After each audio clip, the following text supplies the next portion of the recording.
নমস্কাৰ মই advocate Sumi Medhi legal talks with Sumi Medhi অনুষ্ঠানটিলৈ আপোনালোক সকলোকে স্বাগতম জনাইছোঁ। এই অনুষ্ঠানটিৰ জৰিয়তে আমি আইনৰ বিভিন্ন কথাসমূহৰ পৰ্যালোচনা কৰোঁ আৰু আইনৰ ক্ষেত্ৰখনৰ সৈতে জড়িত বিশিষ্ট আইনবিদ আইনজ্ঞসকলক আপোনালোকক চিনাকি কৰাই দিওঁ। আজি এটা খুব সংবেদনশীল বিষয়লৈ আমি আলোচনা কৰিবলৈ আহিছোঁ। বিষয়টো হৈছে বিবাহ বিচ্ছেদ, ডিভোৰ্স এণ্ড মেইনটেনেন্স। এই বিষয়টো আলোচনা কৰিবলৈ আজি আমাৰ মাজত আমন্ত্ৰণ কৰি আনিছোঁ বিশিষ্ট অধিবক্তা ডক্টৰ নীলোৎপল ডেকা ডাঙৰীয়া দেৱ। ডক্টৰ নীলোৎপল ডেকা ডাঙৰীয়া দেৱক অসমৰ প্ৰায় সকলোৱে জানে। তেওঁ এগৰাকী খুব উচ্চ শিক্ষিত ব্যক্তি। তেওঁৰ বিষয়ে প্ৰথমে অকণমান কৈ লৈছোঁ। তেওঁ বিশেষকৈ আচলতে চাইবাৰ ল এক্সপাৰ্ট। তেওঁ LLM PhD কৰিছে লণ্ডন ইউনিভাৰ্চিটিৰ পৰা, UKৰ পৰা কৰিছে। তেওঁ লগতে তেওঁ NLSৰ পৰা MBL কৰিছে, MSW কৰিছে, MCJ, MA, ফ্ৰান্সৰ পৰা DHR, জেনেভাৰ পৰা তেওঁ GCIPৰ মানে অসংখ্য ডিগ্ৰীৰে তেওঁ অলংকিত। নীলোৎপল দা আজি আমাৰ মাজত পাই আমি সঁচাকৈ খুব বেছি ভাল লাগিছে। তেওঁ বৰ্তমান যদি আমি পাৰিবাৰিক আদালতত যাওঁ, তেওঁৰ নামটো প্ৰথমে আহে। সকলোৱে তেওঁৰ পৰা পৰামৰ্শ ল'ব বিচাৰে। সেয়েহে আজি তেওঁ আমাৰ মাজত পাৰিবাৰিক বিষয়টোৰ আলোচনা কৰিবলৈ আমি তেওঁক নিৰ্বাচন বুলি ক'লোঁ। দাদা, আপোনাক স্বাগতম জনাইছোঁ। খুব ভাল লাগিছে আজি আপুনি সময় দিছে। আৰু ভাল লাগিছে এইটো কাৰণে যে ফেমিলি কোৰ্টত যেতিয়াই যাওঁ প্ৰথম আপোনাৰ নামটোৱে কয় সকলোৱে, যে আপোনাৰ পৰা এটা পৰামৰ্শ সকলোৱে ল'বলৈ বিচাৰে। দাদা, আজি সেইকাৰণে আমি ভাবিলোঁ ডিভোৰ্স আৰু মেইনটেনেন্সৰ ওপৰত আপুনি খুব বিতংভাৱে আমাক বুজাই দিব। কেনেকুৱা লাগিছে আপোনাৰ, কওক। ভাল লাগিছে। আৰু মানে ডিভোৰ্স আৰু মেইনটেনেন্স অৰ্থাৎ বিবাহ বিচ্ছেদ আৰু খোৰাকি, এই দুইটা বিষয়ৰ এইটো মানে এটা বহুত গুৰুত্বপূৰ্ণ বিষয় আজিৰ দিনত। আৰু বিশেষকৈ এইটো মই দেখি আহিছোঁ বিবাহ বিচ্ছেদ বা মেইনটেনেন্স মানে খোৰাকিৰ ক্ষেত্ৰত মানে সময়টো মই যদি টাইমলাইনটো চাওঁ তেতিয়াহ'লে মই দেখা পাম COVID-19 সময়ৰ পৰা এইটো অলপ বেছিকৈ হ'বলৈ পালে। তাৰ আগলৈকে ফেমিলি কোৰ্টৰ কেছবিলাক অলপমান কম আছিল, কিন্তু 2020-2021 পিছত একদম বহুত বেছি হৈ গ'ল এতিয়া। তো গতিকে যিটো আজি আলোচনাৰ বিষয়, সেই আলোচনাৰ বিষয়টো মানে বিভিন্ন ধৰণৰ ইয়াতে এয়া আছে, ডাইৰেকশ্যনছ আছে, পইণ্টছ আছে, যিখিনি আমি আলোচনা কৰিব পাৰোঁ। তো কি আছে তুমি কোৱা, মই যিমানখিনি পাৰোঁ মই কৈ যাম। তাকে এতিয়া প্ৰথমে আমি কথা পাতিব বিচাৰিছোঁ যে এই যে ডিভোৰ্স হৈছে, আপুনি যিটো ক'লে ক'ভিডৰ পিছত বাঢ়ি গৈছে, ডিভোৰ্সৰ প্ৰথম গ্ৰাউণ্ডখিনি জানিব বিচাৰিছোঁ। খুব সাধাৰণ মানুহে বুজি পোৱাকৈ দাদা, ডিভোৰ্সৰ গ্ৰাউণ্ডখিনি অকণমান আপুনি বুজাই দিব নেকি? ডিভোৰ্সৰ গ্ৰাউণ্ড আমি যদি ফেমিলি কোৰ্টৰ বিভিন্ন ধৰণৰ মোকৰ্দমা চাওঁ বা উচ্চতম ন্যায়ালয়, উচ্চ ন্যায়ালয়ৰ মোকৰ্দমাবিলাক চাওঁ, 100-200 গ্ৰাউণ্ড ওলাব। কিন্তু মেইনলি আমি যদি চাম আপ কৰোঁ তেতিয়াহ'লে আমি দেখা পাম ইয়াৰ মেইন গ্ৰাউণ্ডবিলাক হৈছে, এটা হৈছে ক্ৰুৱেল্টি, আনটো হৈছে ডেজাৰ্চন অথবা অৰ্থাৎ মানে গিৰিয়েক ঘৈণীয়েকে যে আঁতৰি থাকে সেইটো কথা, আৰু আনটো হৈছে আনচাউণ্ড মাইণ্ড। কোনোবা যদি মেণ্টেল হেল্থটো যদি বেয়া থাকে তেতিয়াহ'লে এই তিনিটা মেইন গ্ৰাউণ্ড। আৰু বাকীবিলাক আমাৰ একচুৱেলি কি হয়, আমি এইটোৱেই পাৰ্টিকুলাৰ গ্ৰাউণ্ড বুলি ক'ব নোৱাৰোঁ, কাৰণ মানে প্ৰত্যেক কেছৰ কাৰণে প্ৰত্যেকটো কেছতে আমাৰ বিভিন্ন ধৰণৰ গ্ৰাউণ্ড, প্ৰত্যেকটো কেছতে আমি বেলেগ বেলেগকৈ আমি দেখা পাওঁ। ফেকচুৱেল কথাখিনি থাকে, তাৰ লগত গ্ৰাউণ্ডছবিলাক আমি দেখা পাওঁ, তেনেকৈ মিলাই লোৱা যায় ফেক্টৰ ওপৰত ডিপেণ্ড কৰি। এতিয়া এই যে বিবাহ বিচ্ছেদবোৰ হয়, প্ৰথমে জেনেৰেলি আপুনিও এডভোকেট, ময়ো এডভোকেট, আমি প্ৰথমে সদায় চেষ্টা কৰোঁ যে এখন সংসাৰ ঠিকে থাকক। যেতিয়া সংসাৰখন তিক্ততাৰে ভৰি যায় তেতিয়াহ'লে আমি ডিভোৰ্চৰ কাৰণে তেওঁলোকক আগবঢ়াই লৈ যাওঁ, নহয় জানো? চ' এতিয়া ডিভোৰ্চ এটা কেনেকৈ এপ্লাই কৰিব কোৰ্টত, কি ধৰণে আগবাঢ়িব, বা ডিভোৰ্চ কি টাইপৰ থাকে? কেতিয়াবা দেখুওৱা যায় কণ্টেষ্ট, মিউচুৱেল, অকণমান বুজাই দিব নাই কথাখিনি। ডিভোৰ্চৰ ক্ষেত্ৰত আমি আচলতে যিখন আমাৰ ফেমিলি কোৰ্ট এক্ট আছে 1984, সেই এক্টখন মতে আচলতে আমাক ফেমিলি কোৰ্টত মোকৰ্দমা এটা দিবলৈ আমাক কোনো ধৰণৰ এয়া নালাগে, এডভোকেটৰ প্ৰয়োজন নাই। তাতে কাৰণ লিখা কৈছে যে সেকশন 13 ফেমিলি কোৰ্ট এক্টত কৈছে যে there is no right to legal representation যেনেকৈ আমি আনবিলাক মোকৰ্দমাত আমি এডভোকেট এংগেজ কৰিব পাৰোঁ আচলতে ফেমিলি কোৰ্টত আমাৰ সেইটো নহ'লেও হয় কিন্তু কথাটো হৈছে কি আমাৰ যিখিনি মানুহে আজি আইনৰ লগত ভালকৈ জড়িত নহয় যিটো সাধাৰণ মানুহৰ কথা কৈছোঁ মই মানে লেমেন বুলি আমি যাক কওঁ লেমেন মানে in the sense of legal knowledge যাৰ সেইটো নাই তেওঁলোকে বিচাৰিব এডভোকেট এজনক উকিল এজনক অধিবক্তা এজনক এংগেজ কৰিবৰ কাৰণে ডেফিনেটলি বিচাৰিব এতিয়া আমি কেছবিলাক যেতিয়া ফাইল কৰোঁ মানে অসমত যিমানখিনি ডিষ্ট্ৰিক্ট আছে ভাৰতত যিমানখিনি ডিষ্ট্ৰিক্ট আছে সব ডিষ্ট্ৰিক্টতে সকলোবোৰ ডিষ্ট্ৰিক্টতে আমাৰ এয়া নাই ফেমিলি কোৰ্ট নাই পাৰিবাৰিক আদালত নাই এতিয়া কামৰূপ মেট্ৰত আছে কিন্তু কামৰূপ ৰুৰেলত নাই কামৰূপ ৰুৰেল বুলি ক'লে ভুল হ'ব কামৰূপ বুলিয়ে কয় আজিকালি কামৰূপ বুলি কয় এতিয়া কামৰূপত আমাৰ কিন্তু পাৰিবাৰিক আদালত নাই কামৰূপ মেট্ৰত আছে এইটো কামৰূপ মেট্ৰত যেতিয়া আছে আমি মানে পাৰিবাৰিক আদালততে আমি কেছটো ফাইল কৰিম আৰু যেতিয়া যিবিলাক ডিষ্ট্ৰিক্টত এয়া নাই পাৰিবাৰিক আদালত নাই তাতে সত্ৰ ন্যায়াধীশৰ ওচৰত বা অৰ্থাৎ ডিষ্ট্ৰিক্ট জাজৰ ওচৰত কেছটো ডিভোৰ্চ কেছটো ফাইল কৰা হয় ডিভোৰ্চ কেছটো ফাইল কৰোঁতে এতিয়া আমাৰ বিভিন্ন ধৰণৰ তুমি আছে বুলি কৈছা যে এটা হৈছে কণ্টেষ্টেড ডিভোৰ্চ আমি কেছটো ফাইল কৰিলোঁ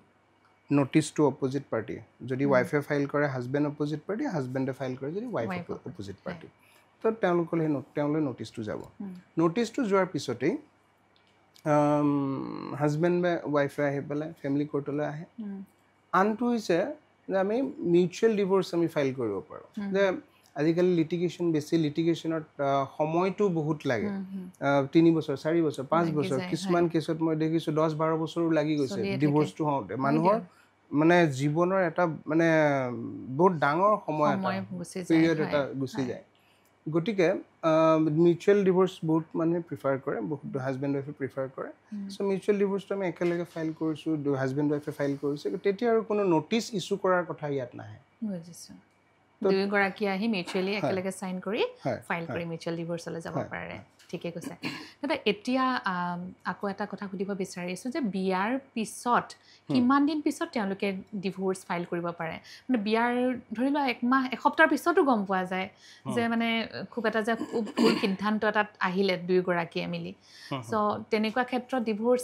মানে কিমান সময়ৰ পিছত তেওঁলোকে ফাইল কৰিব পাৰে মানে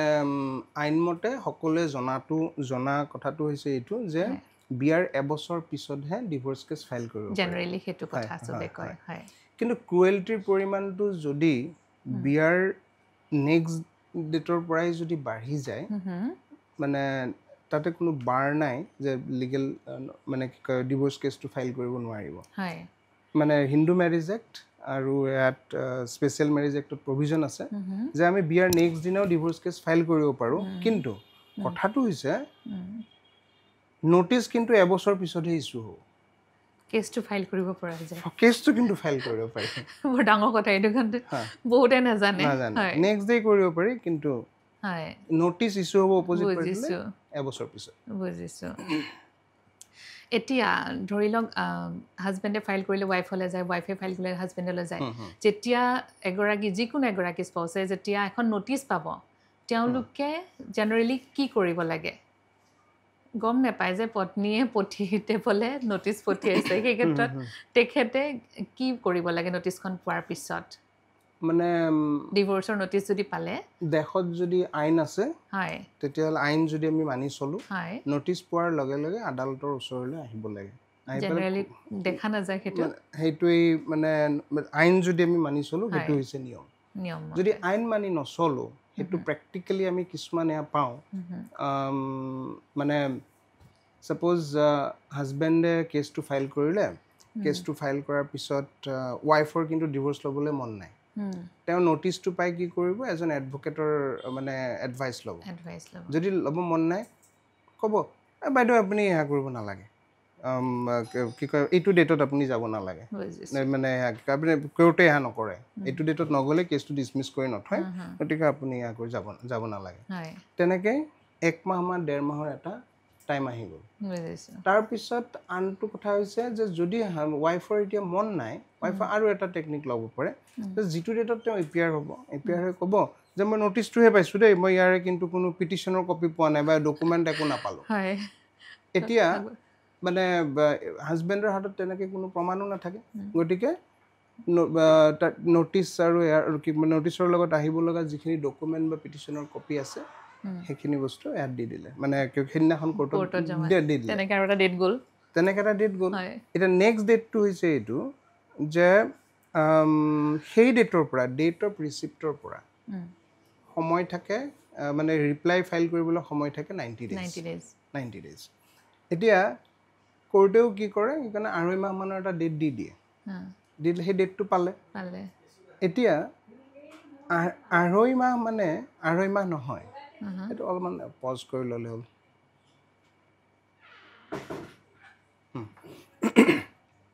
এতিয়া এই যিটো 2.5 মাহ সময় কোৰ্টে মই দিয়া বুলি ক'লোঁ, 2.5 মাহ মানে 2.5 মাহ নহয়। কিয়, যদিও আমাৰ CPCৰ procedure, code of civil procedure মতে যদিও আমাৰ 90 ডেজ হয়, কিন্তু 2.5 মাহ মানে কিন্তু 2.5 মাহ নহয়। এইকাৰণে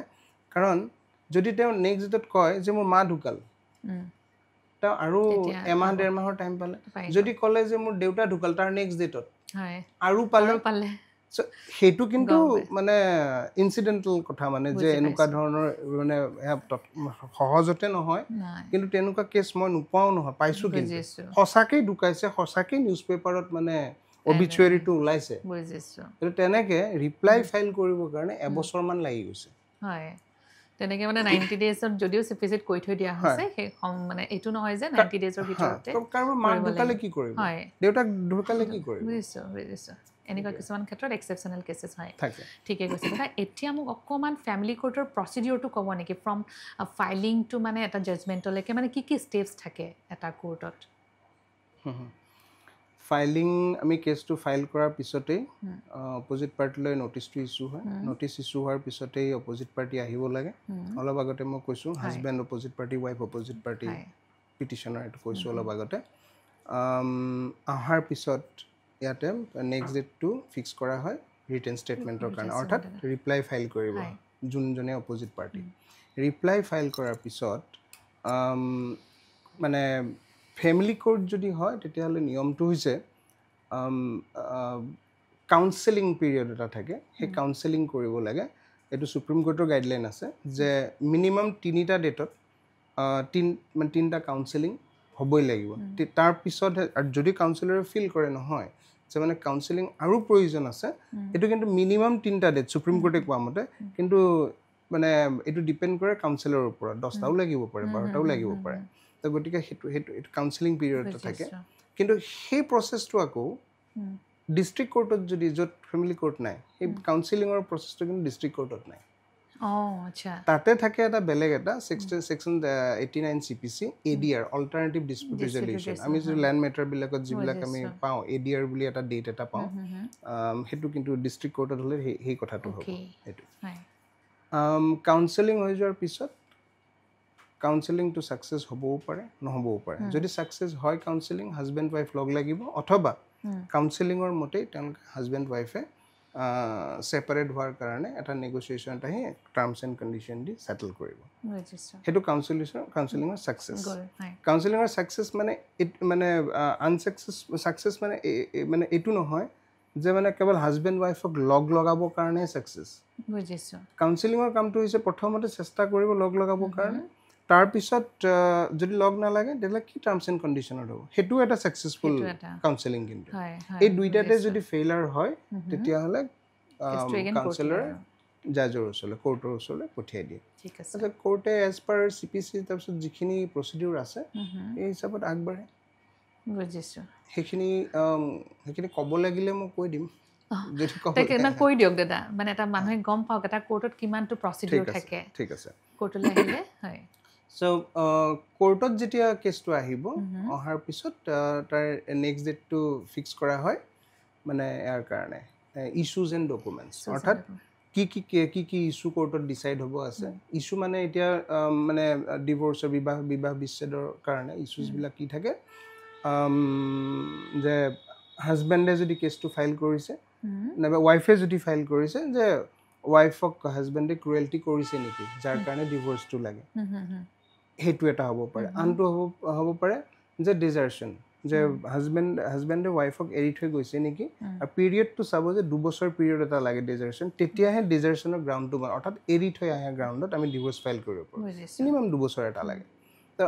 এনেকুৱা ধৰণৰ ইছ্যুজবিলাক ডিচাইড কৰি লৈ কোৰ্টে ইছ্যুজবোৰ ডিচাইড কৰে কোৰ্টে কৰি লোৱাৰ পিছত ইয়াত থাকিব আৰু ডকুমেণ্টছ ৰিলেটেড ডকুমেণ্ট ক্ৰুৱেলিটি আজিকালি মানে হাজবেণ্ড ৱাইফৰ ইমান শিক্ষা দীক্ষা আছে গতিকে চব ইমেইলতে চলে হোৱাটছএপ কমিউনিকেশ্যনতে চলে গতিকে স্ক্ৰীনশ্বট ইমেইল এই যিবিলাক থাকে এই এনেকুৱা ধৰণৰ ডকুমেণ্টাৰী এভিডেঞ্চ বহুত থাকে আৰু তাৰ লগতে বিয়াৰ যিখন এয়া হয় ৰেজিষ্টাৰ মেৰেজ যিখন হয় সেইখনো এখন ডকুমেণ্ট এই গোটেইবিলাক ডকুমেণ্ট আমি মানে WS ৰিটাৰ্ণ ষ্টেটমেণ্ট ফাইল কৰি কাউন্সেলিং হোৱাৰ পিছত আমি এই ডকুমেণ্টছখিনি ফাইল কৰা ডেট এটা হয় তাৰ নেক্সট ডেটটো থাকে SBPH step before preliminary hearing অথবা আমি এইটো ডেটত মেইনলি কামটো কৰোঁ যে দুইটা পাৰ্টিয়ে আমি কোৰ্টত লিষ্ট অফ উইটনেছেছ ছাবমিট কৰিব লাগে লিষ্ট অফ উইটনেছ ছাবমিট কৰাৰ পিছত নেক্সট ডেটটো আহিব যে PW এভিডেঞ্চ অৰ্থাৎ পিটিশ্যনাৰৰ উইটনেছ PW পিটিশ্যনাৰ্ছ উইটনেছ চ' ৱাইফে যদি ফাইল কৰিছে ৱাইফে তেওঁৰ এভিডেঞ্চটো ছাবমিট কৰিব এজ PW আৰু যদি তেওঁ ছাপৰ্টিং উইটনেছ কিবা লাগে তেতিয়াহ'লে ছাপৰ্টিং উইটনেছখিনিও তাতে একেদিনাই ৰিটেন ফৰ্মত দাখিল কৰিব নেক্সট ডেটটো ফিক্স হ'ব ক্ৰছ এক্সামিনেশ্যন অৰ্থাৎ ৱাইফৰ জেৰাৰ কাৰণে ফিক্স কৰিব নেক্সট ডেটটো তাৰ নেক্সট ডেটটো আহিব ৰিটেন এভিডেঞ্চ অফ হাজবেণ্ড সেইটো আমি ডিফেন্স এভিডেঞ্চ মানে ডিফেন্স বুলি আমি ইয়াতে নকওঁ ক্ৰিমিনেল কেছত কোৱা হয় কিন্তু ডিফেণ্ডেণ্ট উইটনেছ চ' ডিফেণ্ডেণ্ট উইটনেছখিনি আমি ছাবমিট কৰিম ডিফেণ্ডেণ্ট উইটনেছ ছাবমিট কৰাৰ পিছত অৰ্থাৎ হাজবেণ্ডে ছাবমিট কৰিলে তাৰপিছতে আহিব ক্ৰছ এক্সামিনেশ্যনৰ পিছত হ'ব ফাইনেল আৰ্গুমেণ্ট আৰু তাৰপিছৰ ডেটটো হ'ব জাজমেণ্ট এইখিনি আমি কওঁতে বহুতখিনি শ্বৰ্ট যে ষ্টেপ এইকেইটা তাৰ মাজতেই CPCৰ প্ৰভিজন আহিব হাইকোৰ্টৰ মানে সুপ্ৰিম কোৰ্টৰ কিছুমান জাজমেণ্টৰ গাইডলাইন আহিব কিছুমান গাইডলাইন মতে কেছটো ফ'ল' হোৱা নাই এনেকুৱা ধৰণৰ কথা কিছুমান থাকিব গতিকে অকল এইখিনি ষ্টেপ বুলি আমি ক'ব নোৱাৰোঁ মাজত আৰু বহুত ধৰণৰ ষ্টেপ আহিব পাৰে ঠিকে কৈছে বাট মানে যিখিনি মূল গঠন হয় এটা কেছৰ প্ৰচিডিউৰ এইখিনি কথা আপুনি চিভিল প্ৰচিডিউৰ মতে বুজাই দিলে হয় দাদা এতিয়া এটা কথা ক'ব বিচাৰিছোঁ ডিভোৰ্চ হ'বলৈ ছেপাৰেশ্যন মানে বেলেগ বেলেগকৈ থকাটো জৰুৰী নেকি এনেকুৱা কিছুমান কেছ দেখিবলৈ পোৱা গৈছে যে এটা ঘৰতে থাকে ওচৰৰ ৰুমটোত মানে দুয়োগৰাকী একে ৰুমত থাকে একে বাথৰুম শ্বেয়াৰ কৰে তাত পাছতো কোৰ্টৰ পৰা ন'টিছ দিছে ইজনে আনজনলৈ তেনেকুৱাও কোৰ্টত ডিভোৰ্চ কেছ চলি থকা আমি দেখিবলৈ পাইছোঁ এই ক্ষেত্ৰত আপুনি কি কয় ছেপাৰেশ্যনৰ ক্ষেত্ৰত কিমান দূৰ মানে জৰুৰী ডিভোৰ্চ হ'লে ছেপাৰেশ্যন মানে আমাক ফিজিকেল ছেপাৰেশ্যনটো আমাক লাগিবই এতিয়া যদি একেটা ঘৰতে থাকে তেতিয়াহ'লে ফিজিকেলি ছেপাৰেটেড আছেনে নাই হাজবেণ্ডে ক'ব নাই ৱাইফে ক'ব আছে এতিয়া কেনেকৈ আমি বিশ্বাস কৰিম গতিকে সেই ফিজিকেল ছেপাৰেশ্যনটো প্ৰমাণ কৰাটো বহুত অসুবিধা হৈ পৰে তেনে ক্ষেত্ৰত ঘৰত যদি কোনোবা কাম কৰা মানুহ থাকে তেওঁলোকৰ যদি ল'ৰা ছোৱালী থাকে চ' দে কেন কাম এজ এ উইটনেছ চ' সেইটো এটা হ'ব পাৰে কিন্তু ফিজিকেল ছেপাৰেশ্যনটো ডিভোৰ্চলৈ লাগিব যদি কেছ ফাইল কৰাৰ পিছত এদিনৰ কাৰণেও প্ৰমাণ হৈছে যে দুইজনে ফিজিকেলি একেলগে আছে তেতিয়াও কিন্তু ডিভোৰ্চ গ্ৰাণ্ট নহ'ব কাৰণ ফিজিকেলি ছেপাৰেট থকা মানে দুইজনৰ মাজত কিবা এটা আছে তেতিয়াহে কেছটো কিন্তু গ্ৰাণ্ট কৰিব ডাঙৰ কথা কাৰণ এটাৰ মানে ঘৰতে থাকি কিন্তু দুখন মাজত ৱালখন থাকিও এনেকে তেওঁলোকৰ মাজত ডিভোৰ্চ ফাইল হয় এনেকুৱা নহয় যে কোৰ্টত এনেকুৱা কথা কেতিয়াও প্ৰমাণ হোৱা নাই হৈছে ল'ৰা ছোৱালী আহি প্ৰমাণ কৰিছে ডিভোৰ্চো হৈছে মা দেউতা একেলগে নাই মই মাৰ লগত থাকোঁ দেউতা এটা বেলেগ ৰুমত আছে নাইবা মই দেউতাৰ লগত থাকোঁ মা বেলেগ ৰুমত আছে আৰু কোনোদিন একেলগে থকা নাই তেনেকুৱাও হৈছে আৰু ছেপাৰেশ্যন কথাটো হৈছে আমি হিন্দু মেৰিজ এক্টে কওঁ বা স্পেচিয়েল মেৰিজ এক্টৰ কথাকে কওঁ তাতে কিন্তু ডিভোৰ্চৰ আগতে এটা ছেপাৰেশ্যনৰ কাৰণেও কিন্তু চুট ফাইল কৰিব পাৰি জুডিচিয়েল ছেপাৰেশ্যনৰ কাৰণে চ' গ্ৰাউণ্ডছ আৰ ছেম ডিভোৰ্চৰ কাৰণে যি গ্ৰাউণ্ড ইয়াতো এইটো গ্ৰাউণ্ড কিন্তু মই মোৰ যিটো পাৰ্চনেল যদি অপিনিয়ন দিওঁ মানে যদি কোনোবা ৱাইফ বা হাজবেণ্ডে ডিভোৰ্চ কেছ ফাইল কৰিম বুলি ভাবি আছে তাৰ আগতে এটা জুডিচিয়েল ছেপাৰেশ্যনৰ কেছ কৰিব আৰু তেওঁৰ মনত যদি ভাল ভাৱ এটা আছে যে এই কেছটো মই ফাইল কৰিছোঁ জুডিচিয়েলি ছেপাৰেশ্যন থাকিবৰ কাৰণে আৰু ইন ফিউচাৰ হয়তো মই আকৌ লগ লাগিব মানে এটা স্ক'প এটা ৰাখিব বিচাৰিছোঁ জুডিচিয়েল ছেপাৰেশ্যনটো আইডিয়েলি সেইটো কাৰণত ফাইল কৰা যায় বুজিছো কিন্তু যিবিলাকে বিচাৰে ভাবিছে যে নাই একেবাৰে যেটা টিকটক আৰু তাই ডাইৰেক্ট ডিভোৰ্স ডাইৰেক্টলি ডিভোৰ্স কেছে file judicial separation it's better আপোনাৰ ভাষাত আপুনি কি কয় প্ৰথমে এবাৰ ট্ৰাই তেওঁলোকে কৰিব পাৰে নাই যদি মানে অলমোষ্ট মানে কাটা মাৰা এটা পজিশনলৈ যায় তেতিয়া জুডিশিয়াল সেপাৰেশন চিন্তা কৰি আৰু লাভ নাই যদি এনেকুৱা হয় যে মানে এডাল্টাৰী হাজবেণ্ডেই হওক বা ৱাইফে হওক টু এ লাৰ্জাৰ এক্সটেণ্ট মানে সেইটো কোৰ্টত মানে প্ৰমাণ কৰিব পৰা যাব তেনে যদি ভিডিঅ'ত আজিকালিতো ভিডিঅ' থাকে ফটো থাকে যদি তেনেকুৱা থাকে এই বিশ্বাস যিটো সেই বিশ্বাসটো মাফ কৰাৰ যিটো কেপাচিটি টলাৰেশ্যনৰ যিটো কেপাচিটি সেইটো থাকিবনে নাথাকে সেইটো যেতিয়ালৈকে যদি সেইটো নাথাকে তেতিয়াহ'লে জুডিচিয়েল মই ভাবোঁ জুডিচিয়েল ছেপাৰেশ্যনৰ আৰু কোনো মানে কেছ ফাইল কৰি লাভ নাই ৱেষ্টেজ অফ টাইম ডাইৰেক্টলি তেতিয়া ডিভোৰ্চ কেছ কৰাটোৱে ধুনীয়া কথা ক'লে আপুনি সেইটো ঠিকে কৈছে এতিয়া আৰু এটা কথা আহোঁ যে কাউন্সেলিংটো কোৰ্টত আহিলে ডিভোৰ্চ ফাইল কৰাৰ পিছত কাউন্সেলিং আমাৰ ইয়াতে হয় মেণ্ডেটৰী কাউন্সেলিঙত যাবই কিছুমান কেছ দেখিবলৈ পোৱা যায় কাউন্সেলিং পিৰিয়ডটো যোৱাৰ পিছতো কোৰ্টৰ পৰা কেছবোৰ মেডিয়েশ্যনত পঠাই দিয়ে এই কেছবোৰ মেডিয়েশ্যনলৈ কিয় পঠিয়ায় বা মেডিয়েশ্যন আৰু কাউন্সেলিঙৰ মাজত ডিফাৰেঞ্চ কি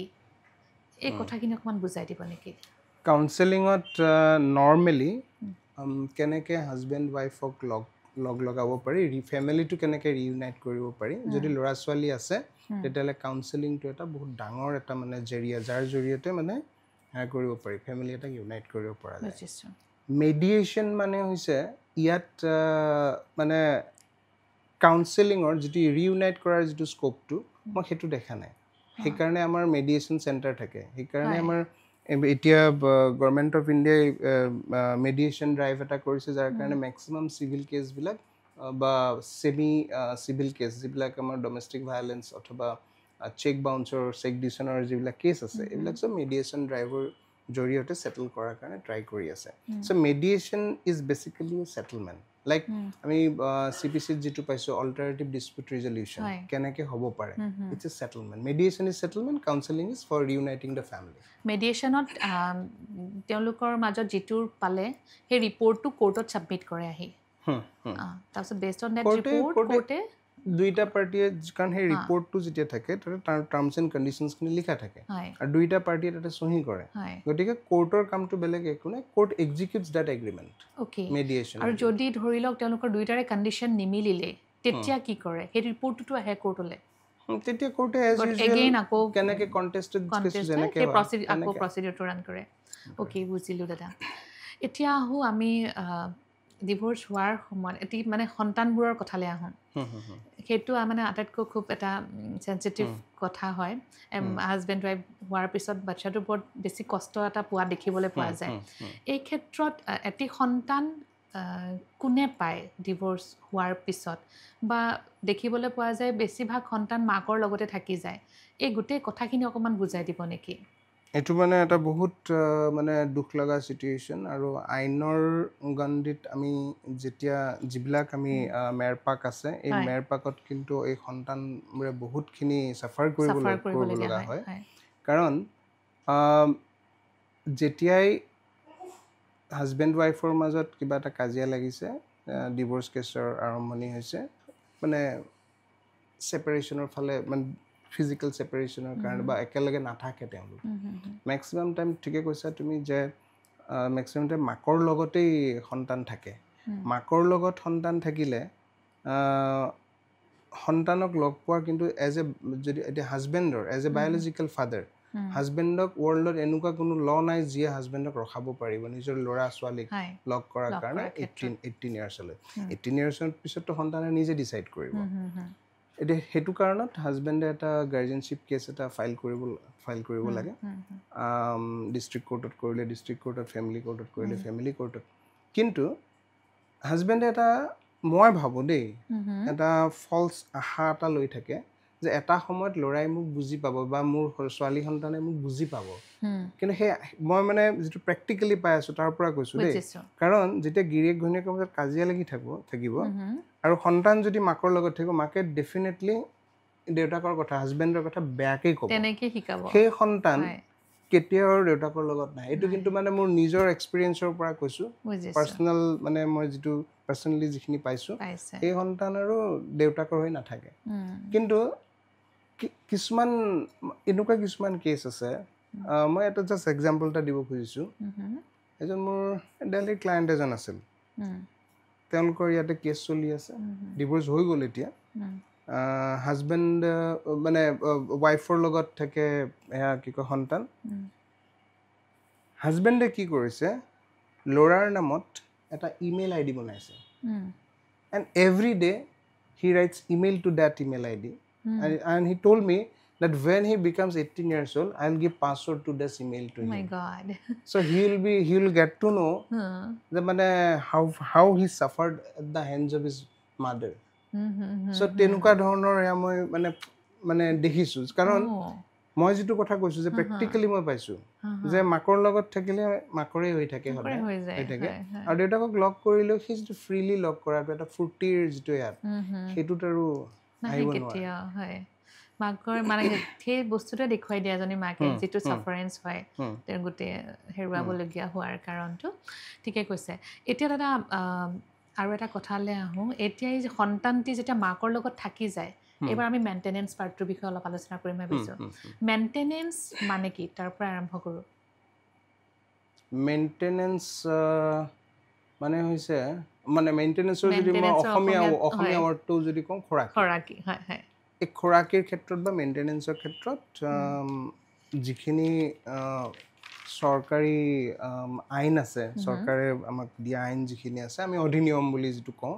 এই অধিনিয়মবিলাকত আমি দেখা পাওঁ যে maximum aine it is these are beneficial to the wife yes and because মানে এই ওয়াইফৰ লগতে লৰা ছোৱালী থাকিব আৰু সেই লৰা ছোৱালী বা ওয়াইফ যাতে বেনিফিটেড হয় তাৰ কাৰণে বনাইছে কিন্তু ইয়াত এটা কথা আছে যে এই যেটো বেনিফিটৰ কথাটো মই কৈ আছো মানে ভাৰতবৰ্ষৰ যদি মই ধৰি ললো যে 50% মানুহে অশিক্ষিত তাৰ ভিতৰত লৰা যদি মই ওয়াইফৰ কথা কওঁ তেতিয়ালে হয়তো 80% মান ওয়াইফে অশিক্ষিত এই যেটো বেনিফিচিয়েল লেজিসলেশন যিবিলাক বনাইছে এই বেনিফিচিয়েল লেজিসলেশন বিলাক কিন্তু এই যেটো ৰুৰেল এৰিয়া বা টাউন এৰিয়া এইবিলাকৰ যিখিনি মানে আসলতে যিখিনি লাঞ্ছিত যিখিনি মহিলা আছে মানে হাজবেণ্ডৰ হাতত সেইখিনিৰ কাৰণেহে কিন্তু বনাইছে কিন্তু আইনে মানে এডুকেটেড ওমেন আনএডুকেটেড ওমেন সেই ক্লাছটো ডিফাইন কৰিব নোৱাৰে তাৰ ফলত কি হৈছে চহৰ অঞ্চলত যেহেতু তেওঁলোকে ইংৰাজী পঢ়িব জানে নাইবা আজিকালি বহুত ধৰণৰ আইনবিলাক অসমীয়ালৈ অনুবাদো হৈছে গতিকে সেই লেজিসলেশন সেই আইনবিলাকৰ সুবিধাবিলাক কেনেকৈ ল'ব লাগে তেওঁলোকে অতি ভালকৈ জানে এইটো ক্ষেত্ৰত দেখিবলৈ পোৱা যায় বহুতে মানে সুবিধাও লৈছে নহয় জানো বহুতে সুবিধা লৈছে বহুতে মানে মিছা মানে দেখিবলৈ পোৱা যায় ইমান কিছুমান ঘটনা আছে পুৰুষখিনি সঁচাকৈ আইনৰ কাৰণে বহুত ভিকটিম হোৱা দেখিবলৈ পোৱা গৈছে এটা চাওক মই মানে ক'ব বিচাৰিছো যে আইনটো কেনেকুৱা মানে মেইনটেনেন্সৰ কাৰণে এটা হৈছে domestic violence act domestic violence এক্টত মেইনটেনেন্স বিচাৰিব পাৰি আৰু ডমেষ্টিক ভায়োলেন্স এক্টতেই মানে সেকশন 20 ত কৈছে যে মানে ডমেষ্টিক ভায়োলেন্স এক্টত যদি কিবা এটা মেইনটেনেন্স দিয়েও নাইবা যদি সেই কেছটোত যদি এনেকুৱা ধৰণৰ সাবমিশনছো থাকে যে আন আইনৰ অধীনতো যদি কিবা যদি মেইনটেনেন্স পাইও আছে তথাপিতো মেইনটেনেন্সটো আকৌ এবাৰ কনসিডাৰ কৰিব পাৰে ডমেষ্টিক ভায়োলেন্স এক্টখন এইখন তাতে এটা মেইনটেনেন্স বিচাৰিব পাৰি আৰু এটা হৈছে কি কম্পেনসেশন মই আহি আছো কম্পেনসেশন আৰু পাৰ্মানেন্ট এলিমেন্টৰ মাজত difference there is a difference আনবিলাক লেজিসলেশন হৈছে Hindu adoption and maintenance act সেইখনৰ জৰিয়তে ওয়াইফে চিলড্ৰেনে বিচাৰিব পাৰে মানে খৰাকি বিচাৰিব পাৰে হিন্দু ম্যাৰেজ এক্ট স্পেশাল ম্যাৰেজ এক্ট সেই দুখনতো কেছটো চলি অৰ্থাৎ ডিভোৰ্স কেছটো চলি থকাৰ সময়ত মেইনটেনেন্স বিচাৰিব পাৰে হেতু এটা অপচন আছে আৰু অপচন আছে সেই দুখন এক্টতে হিন্দু ম্যাৰেজ এক্ট আৰু স্পেশাল ম্যাৰেজ এক্ট সেই দুখনতে আছে তেওঁলোকে পাৰ্মানেন্ট এলিমনি বিচাৰিব পাৰে কিন্তু ডিভোৰ্সটো তাৰ আগতে গ্ৰান্ট হ'ব লাগিব তেতিয়া পাৰ্মানেন্ট এলিমনি বিচাৰিব পাৰে এনে ক্ষেত্ৰত এতিয়া মই দেখা পাইছো যে মানে ওয়াইফ বিলাকে মানে ডমেষ্টিক ভায়োলেন্স এক্টৰ আণ্ডাৰত কেছ ফাইল কৰিছে কেতিয়াবা এনেকুৱাও আছে মাকেও কৰিছে ল'ৰাৰ এগেইনষ্টে তেনেকুৱাও আছে ৱাইফেও কৰিছে মানে ইয়াৰ এগেইনষ্টে মানে হাজবেণ্ডৰ এগেইনষ্টে নকৰি শাহু আৰু শহুৰৰ এগেইনষ্টেও কৰিছে তেনেকুৱা ধৰণৰ কেছো আছে ডমেষ্টিক ভায়োলেন্স মানে মেইনটেনেঞ্চ বিচাৰি পেলাই আৰু কম্পেনচেশ্যন বিচাৰি প্ৰথমতে পালে ৱাইফজনীয়ে যদি মানে মেইনটেনেঞ্চৰ কেছ কৰিলে হাজবেণ্ডে যদি ডিভোৰ্চ কেছ ফাইল কৰিলে প্ৰথমতে পালে হিন্দু মেৰিজ অথবা স্পেচিয়েল মেৰিজ এক্টৰ আণ্ডাৰত তাৰপিছত তেওঁ ফাইল কৰিব 144 BNSS তাতো এটা মেইনটেনেঞ্চৰ প্ৰভিজন আছে যদি হিন্দু মেৰিজ এক্টৰ আণ্ডাৰত কৰে তাতে ৱাৰেণ্ট প্ৰচিডিউৰ নাই সেইকাৰণেই BNSSৰ আণ্ডাৰত কৰিব আগৰ মতে যদি কওঁ CRPC 125 CRPC তাৰ সেইটো ছেকশ্যনত কৰিব পৰা গৈছিল ইয়াতে কিন্তু ৱাৰেণ্ট প্ৰভিজন আছে নিদিলে সেইকাৰণে ক্ৰিমিনেল মানে ৱাৰেণ্ট প্ৰচিডিউৰ থকা তেনেকুৱা কেছটো বহুত ঘৈণীয়েকে প্ৰিফাৰ কৰে আৰু সেইটো বস্তু equally wisely advise by the advocates আৰু পাৰ্মানেণ্ট এলিমনিটো ডিভোৰ্চটোৰ যেতিয়া হাজবেণ্ডে ফাইল কৰে তাত লিখি দিয়ে যদি ডিভোৰ্চ গ্ৰাণ্ট কৰে মোক কিন্তু পাৰ্মানেণ্ট এলিমনি এইখিনি লাগিব অবভিয়াছলি কোৰ্টে ডিচাইড কৰিব হাজবেণ্ডৰ ইনকাম কিমান পেয়িং কেপাচিটি কিমান সেইটো চাই পেলাই ডিচাইড কৰিব কিন্তু এই multiplicity of maintenance litigation in চাম কেছেছ হাজবেণ্ডবিলাকক ডেভাষ্টেটেড কৰি দিছে প্ৰত্যেকটো কেছত কোনোবাটো কেছত 10,000 rupees কোনোবাটোত 18,000 কোনোবাটোত 5,000 দি দিছে তাৰ চেলাৰী যদি 80,000ও হয় তাৰ চলিব ক'ৰ পৰা মানে সেই বস্তুটো কিন্তু ইকুৱেলি মানে মই চহৰ অঞ্চলত বুলি মই কৈছোঁ এনজয়ড বাই দি ৱাইফছ আৰু ৰুৰেল বা টাউন এৰিয়াৰ কথা যদি কওঁ that is a just award for them কাৰণ সেই মানুহজনীৰ কোনো চাকৰিৰ চ'ৰ্চ নাই আৰু মেইনটেনেঞ্চৰ ক্ষেত্ৰত এতিয়া চাকৰি কৰা ৱাইফে মেইনটেনেঞ্চ পাবনে নাপায় সেইটো কথা মই আপোনাক সুধিব ভাবিছোঁ সেইটোত হৈছে কি যে যদি ৱাইফৰ ইনকাম যদি 10,000 টকা হয় হাজবেণ্ডৰ ইনকাম যদি 50,000 হয় বেচিক নিডছ কিন্তু ৱাইফৰ ফুলফিল হৈ আছে তেনে ক্ষেত্ৰত যদি চাওঁ ৱাইফে কিন্তু নাপায় মই তেনে ক্ষেত্ৰত অলপমান বঢ়াই লৈছোঁ ৱাইফৰ ইনকাম যদি 1 লাখ হাজবেণ্ডৰ ইনকাম যদি 5 লাখ টকা হয় পাবনে নাপায় তেন্তে বেচিক নিডছখিনি ফুলফিল হৈ গৈছে চাব গ'লেতো 1 লাখ টকা নিডছখিনি হৈ গৈছে কিন্তু গুৱাহাটীৰ নিচিনা চহৰ এখন মই ভাবোঁ ঘৰ ভাড়া দি টানি টুনি 40-50 হাজাৰ টকাৰ ভিতৰত চলি যাব পাৰি গুৱাহাটীৰ নিচিনা চহৰ এখনত কিন্তু যদি হাজবেণ্ডৰ ইনকাম যদি 5 লাখ হয় ৱাইফৰ যদি 1 লাখ হয় then it calls for standard of living ৱাইফজন হাজবেণ্ডে যিটো ষ্টেণ্ডাৰ্ডত আছে সেই ষ্টেণ্ডাৰ্ডত থাকিব পাৰিব লাগিব সেই ষ্টেণ্ডাৰ্ড থাকিব তেতিয়া কিন্তু বেচিক নিডছখিনিৰ কথা নাহে যে food clothing and shelter basic needs সেইখিনি কথা কিন্তু তেতিয়া নাহে তেতিয়া আহিব ষ্টেণ্ডাৰ্ড অফ লিভিং একেবাৰে ঠিক ষ্টেণ্ডাৰ্ডত হাজবেণ্ডে মানে হাজবেণ্ডৰ লগত যদি তেওঁ থাকিলেহেঁতেন তেওঁ ষ্টেণ্ডাৰ্ড অফ লিভিং যিটো হ'ব লাগে সেই হিচাপত মেইনটেনেঞ্চটো এৱাৰ্ড কৰে সেইটো এইটো খুব ধুনীয়া কথাত আপুনি ক্লিয়াৰ কৰিলে এই কথাটো মানে বহুতৰ মাজত প্ৰশ্ন কাৰণ তেওঁ যদি ইনকাম কৰে তেওঁ মেইনটেনেঞ্চ দিয়াৰ কোনো কথাই আহি নপৰে কিন্তু এইটো খুব ধুনীয়া কথা এইটো মানে ৰাইজেও গম পালে আৰু এতিয়া দাদা নেক্সট কুৱেশ্যনটোত আমি আহিছোঁ কোৰ্টত কেছ এটা ফাইল কৰাৰ পিছতে এগৰাকী মহিলাই ইণ্টাৰিম মেইনটেনেঞ্চ পায় নেকি নে তেওঁলোকে প্ৰচিডিউৰৰ পিছত দৌৰিব লাগে ইণ্টাৰিম মেইনটেনেঞ্চৰ প্ৰভিজন আমি BNSSতো পাইছোঁ ডমেষ্টিক ভায়োলেন্স এক্টতো পাইছোঁ ইয়াতে এতিয়া ডমেষ্টিক ভায়োলেন্স এক্টখন একদম ক্লিয়াৰ যদি প্ৰাইমা ফেচি এইটো প্ৰমাণ হয় যে ক্ৰুৱেল্টি হৈছে হাজবেণ্ডে ৱাইফক ক্ৰুৱেল্টি কৰিছে আৰু সেই ক্ৰুৱেল্টিৰ কাৰণে ৱাইফ হাজবেণ্ডৰ লগত থাকিব পৰা নাই তেতিয়া প্ৰভিজন আছে যে হাজবেণ্ডলৈ কোৰ্ট মানে কোৰ্টৰ পৰা নটিচ ইছ্যু নকৰাকেও ইণ্টাৰিম মেইনটেনেঞ্চ গ্ৰাণ্ট কৰি দিব সেইটো এক্সপাৰ্টি কিন্তু সেই কোৰ্টটো বা সেই মেজিষ্ট্ৰেটজন জাজজন কনভিন্স হ'ব লাগিব যে সঁচাকৈ এইটো হৈছে তাৰমানে চাফিচিয়েণ্ট ডকুমেণ্ট ভিডিঅ' ফটো এইখিনি থাকিব লাগিব তেতিয়াই হ'ব যাৰ কাৰণে wife is out of her matrimonial home অৰ্থাৎ শাহু শহুৰৰ ঘৰত হাজবেণ্ডৰ লগত নাই তেনে ক্ষেত্ৰত সেইটো মানে কোৰ্টে কনভিন্স হোৱাৰ ওপৰত সেই কথাটো আহি পৰিব ইণ্টাৰিম মেইনটেনেঞ্চটো আহিব কিন্তু এতিয়া আমাৰ আহিছে সুপ্ৰিম কোৰ্টৰ 2020-21 judgment Rajnish versus Neha famous judgment এইটো সেই জাজমেণ্টটো আহিছে হয় কিন্তু তাৰ অহাৰ আগতেও আমাৰ কিছুমান জাজমেণ্ট আছিল যিবিলাকে কৈছে হাইকোৰ্ট দিল্লী হাইকোৰ্টৰে জাজমেণ্ট আছে সুপ্ৰিম কোৰ্টৰে জাজমেণ্ট আছে যে মানে ইণ্টাৰিম মেইনটেনেন্সৰ কাৰণে এৱাৰ্ড কৰিব লাগিলেও there should be some kind of documentary evidence. Documentary evidence খিনিৰ অবিহনে অকল মুখৰ কথাতে অকল written submission in petition সেইখিনিৰ ওপৰতে বেছ কৰি কিন্তু মানে সেইটো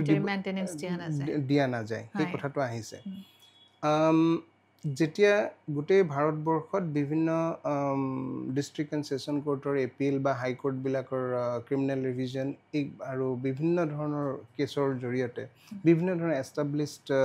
কিছুমান এয়া হৈছে ৰেচিঅ' কিছুমান হৈছে লৰ সেইটো হোৱাৰ লগে লগে সুপ্ৰিম কোৰ্টে সিদ্ধান্ত কৰিলে যে ৰাজনীশ ভাৰ্চাছ নেহা এই কেছটোৰ জৰিয়তে গোটেইখিনি মেইনটেনেন্স ৰিলেটেড যিমানখিনি আছে ল আছে সেই গোটেইখিনি ল একেলগ কৰি তেওঁলোকে কৈছে যে আমি গোটেইকেইখন এক্টত ক'ত কি প্ৰভিজন আছে কৈ দিলোঁ এতিয়া ৰাজনীশ ভাৰ্চাছ নেহাৰ মতে এনেকৈ মেইনটেনেন্স ইটো ধৰণৰ তেওঁলোকে গাইডলাইনছ কিছুমান দিছে এই গাইডলাইনছ মতে কৰিব লাগিব আৰু সেই গাইডলাইনছ মতে ইণ্টাৰিম মেইনটেনেন্স ক্লেইম কৰিব লাগিলে এছেটছ এণ্ড লাইবিলিটিজ বুলি এটা ফৰ্মেট এটা আছে সেই জাজমেণ্টতে দিয়া আছে গতিকে সেই এছেটছ এণ্ড লাইবিলিটিজৰ যিখিনি ষ্টেটমেণ্ট দিব লগা বুলি আছে সেইমতে ষ্টেটমেণ্টটো দি কোৰ্টত ছাবমিট কৰিব লাগিব আৰু ইয়াৰ দুটা একদম ইম্পৰ্টেণ্ট মানে ডকুমেণ্ট আছে সেই দুটা ডকুমেণ্ট হৈছে যে কেছটো ফাইল কৰাৰ আগৰ লাষ্ট 3 ইয়াৰ্ছৰ বেংক ষ্টেটমেণ্ট যিমানটা বেংক আছে হাজবেণ্ড ৱাইফৰ নামত গোটেইকেইটা বেংকৰ লাষ্ট 3 ইয়াৰ্ছৰ ষ্টেটমেণ্ট সেইটো লাগে মেণ্ডেটৰী আৰু আনটো হৈছে income tax return income tax ৰিটাৰ্ণছৰ আকৌ কথা কেইটামান আছে বিয়া হোৱাৰ এবছৰ আগৰ 1 year before marriage 1 year before separation আৰু at the time of filing সেইকেইটা ইয়াৰত ইনকাম টেক্স ৰিটাৰ্ণ কাৰ কিমান আছে মানে লুকালেও কিমান লুকাব যদি বিফৰ 1 year বিফৰ মেৰিজ তেওঁ যদি কোটি টকা ইনকাম দেখাই থৈ দিছে বিফৰ মেৰিজ তেওঁ যদি দেখাই থৈছে 25 লাখ আৰু at the time of marriage তাতে বোলে 5 লাখহে আছে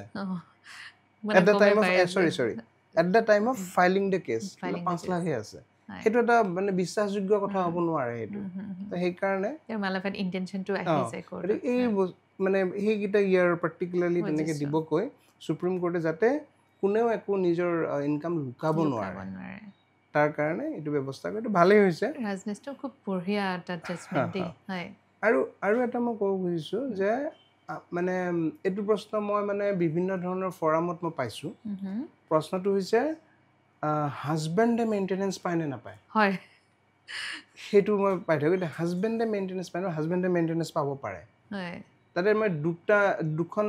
এক্টতে মই দেখিছোঁ এটা হৈছে হিন্দু মেৰিজ এক্ট আৰু আনটো হৈছে special marriage act Hindu marriage এক্টত মই যিটো এয়া কৈছোঁ যে ৱাইফে মেইনটেনেন্স বিচাৰিব পাৰে সেই ছেকশ্যনটোৱে কিন্তু কৈছে ছেকশ্যন 24 তাতে কৈছে যে similar section in মানে কি কয় স্পেচিয়েল মেৰিজ এক্ট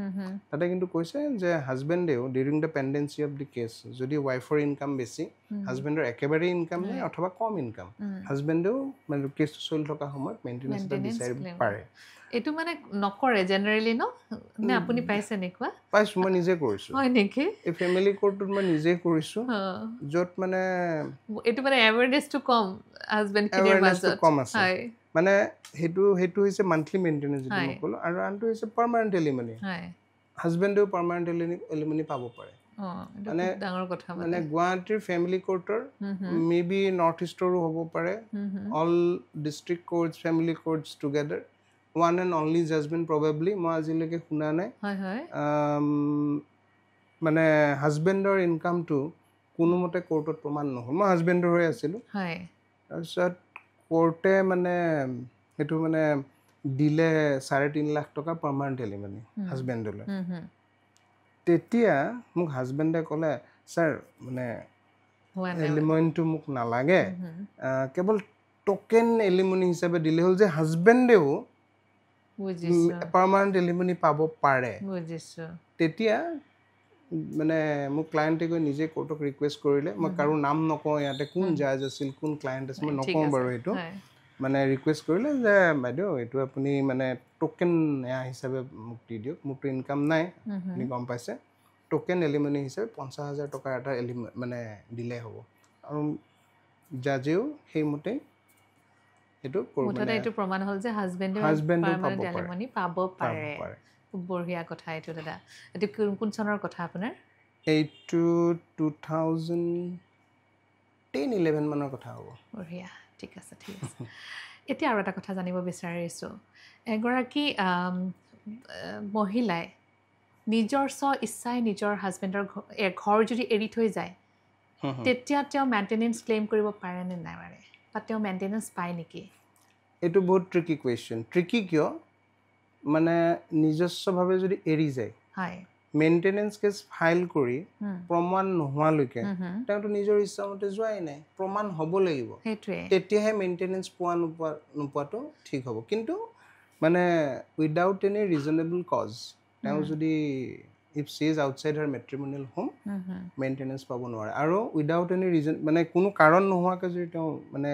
হাজবেণ্ডৰ ঘৰ ত্যাগ কৰিছে তেওঁ মেইনটেনেঞ্চ পাব নোৱাৰে আইনমতে।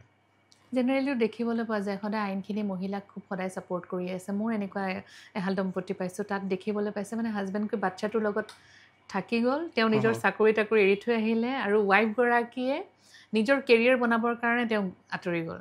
তাৰ পিছতো তেওঁ মেইনটেনেঞ্চ ক্লেইম কৰিছে আৰু মেইনটেনেঞ্চ পাই আছে। হাজবেণ্ডজনে নিজৰ বাচ্ছাও ডাঙৰ কৰি আছে, নিজৰ কেৰিয়াৰ কম্প্ৰমাইজ কৰিছে। এনেকুৱা মানে বহুতখিনি কথা দেখিবলৈ পোৱা যায়। সেইকাৰণে মই প্ৰশ্নটো আচলতে আপোনাক সুধিছিলোঁ। নাই মানে যদি ৱাইফে যদি কিবা মেইনটেনেঞ্চ যদি পাইছে তেতিয়াহ'লে অবভিয়াছলি কোৰ্টত প্ৰমাণ হ'বই লাগিব যে সেই ৱাইফজনী ডেফিনেটলি কিবা ক্ৰুৱেল্টি ৰিলেটেড কথাৰ কাৰণে ঘৰৰ বাহিৰত আছে, সেইটো প্ৰমাণ হ'বই লাগিব। সেইটো প্ৰমাণ নোহোৱাকৈ মেইনটেনেঞ্চ পাব নোৱাৰে। কাৰণ আমি যেতিয়া শুনো তাইতো এনেকৈ পাই আছে, তাইতো ঘৰত নাথাকে তথাপিতো পাই আছে, মানে সেইটো নহয়, আমি ফেক্টছটো চাব লাগিব। বুজিছোঁ, সেইটো সময়ত ওলাই কথাবোৰ গুৰুত্বটো। তাকে আৰু এটা খুব ডাঙৰ প্ৰশ্ন বুলি ক'ব লাগিব, বহুত আদ্যৱন্ত পৰিয়ালৰ দেখিছোঁ জেনেৰেলি যিবোৰ সম্পত্তিৰ নাম বা টকা পইচাই হওক বা ঘৰৰ সম্পত্তিখিনিয়ে হওক পিতৃ মাতৃৰ নামত থাকে। তেওঁলোকৰ যিগৰাকী মানে হাজবেণ্ড হওক তেওঁৰ নামত প্ৰপাৰ্টি নাথাকে, তেওঁৰ মাক দেউতাকৰ নামত থাকে। এগৰাকী ৱাইফে যেতিয়া ডিভ'ৰ্চ কৰিব হাজবেণ্ডে গৈ কোৰ্টত এছেছ লাইবিলিটিজ দিব যে তেওঁৰ নামত একোৱেই নাই, তেওঁৰ যি সম্পত্তি আছে সেইবোৰ মা দেউতাকৰ সম্পত্তি, মাক দেউতাকে তেওঁক দিব পাৰে নিদিব পাৰে,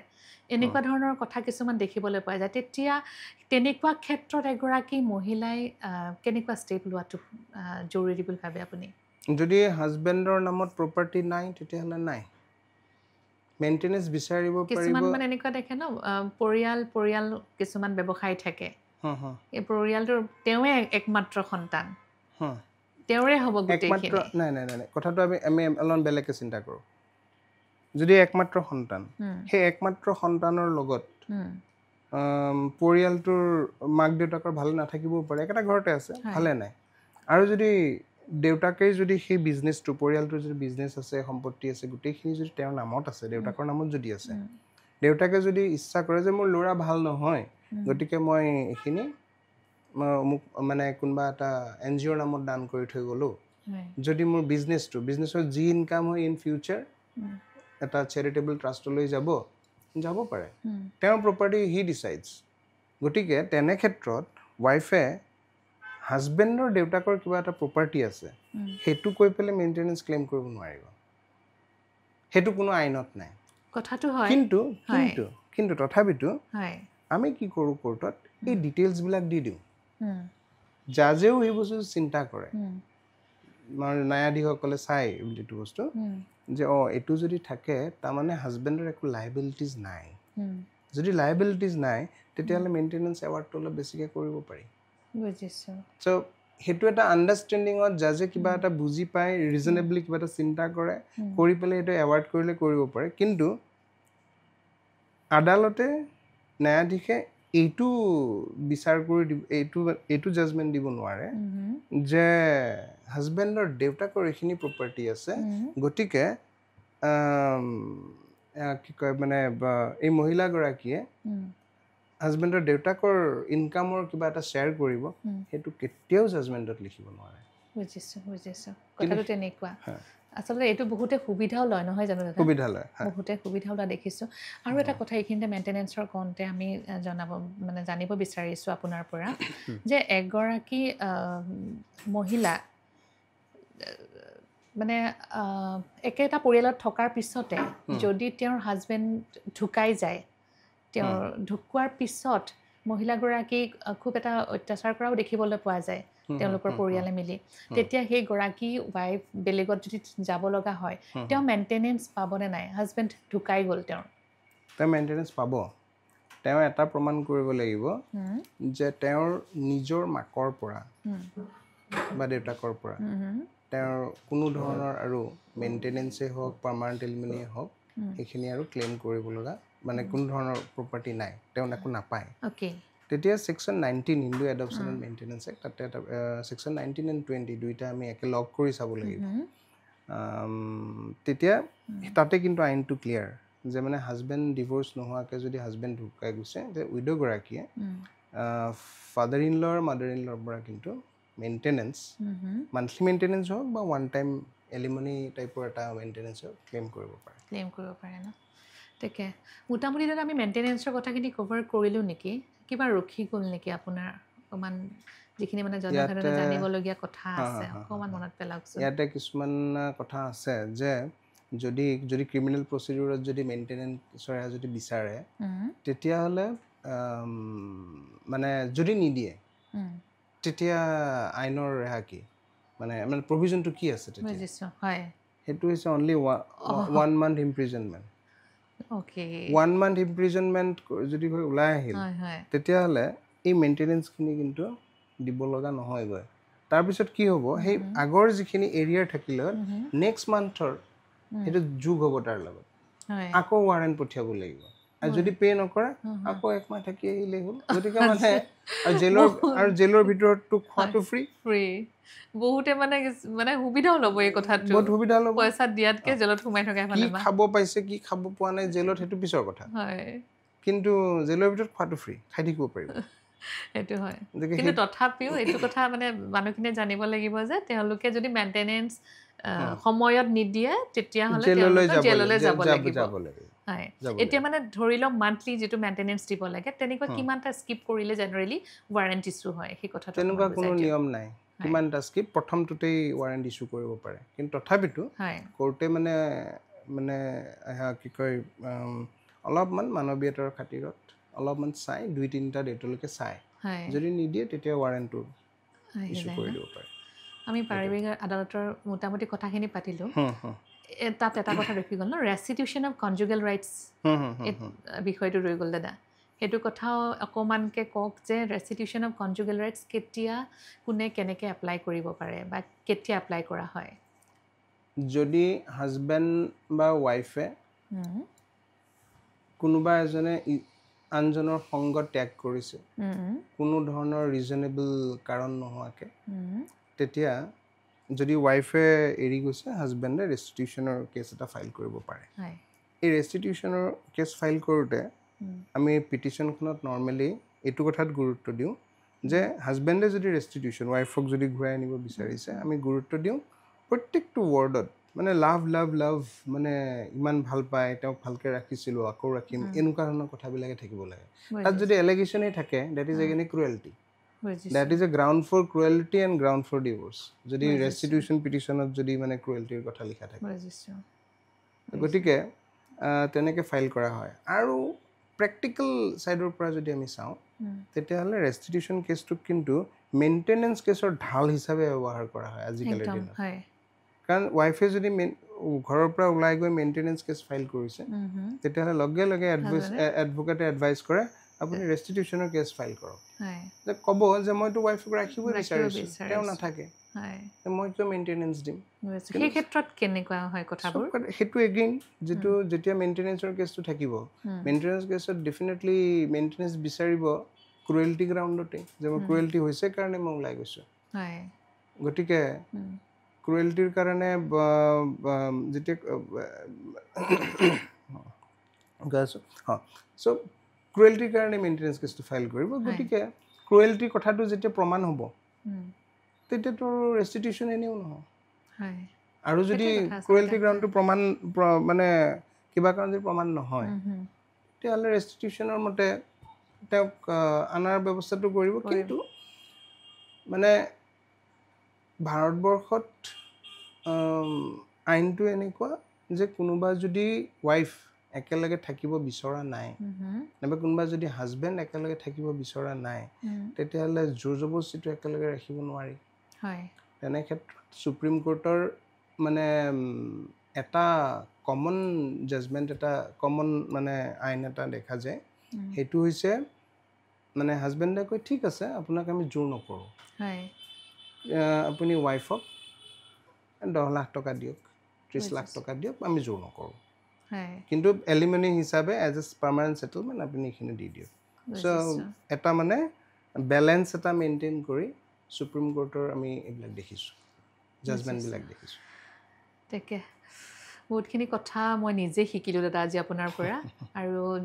মই ভাবিছোঁ যিসকলে চাই আছে সঁচাকৈ উপকৃত হ'ব আৰু এইখিনি খুব কমন মানুহৰ কুৱেশ্যন যিবোৰ জেনেৰেলি আহি থাকে মানুহে জানিব বিচাৰে আৰু ইমান ধুনীয়াকৈ গোটেই প্ৰচিডিউৰটো আপুনি বুজাই দিছে খুব ভাল লাগিলে আমি আকৌ কথা পাতিম এইটো বিষয়ত এইখিনিতে আকৌ আপোনাৰ পৰা জানিব বিচাৰিছোঁ আপুনি ইমানখিনি পঢ়া শুনা কৰিছে আপুনি মানে কি চাইবাৰ লৰ ওপৰত আমাৰ অসমত প্ৰথমগৰাকী বুলি মই ভাবোঁ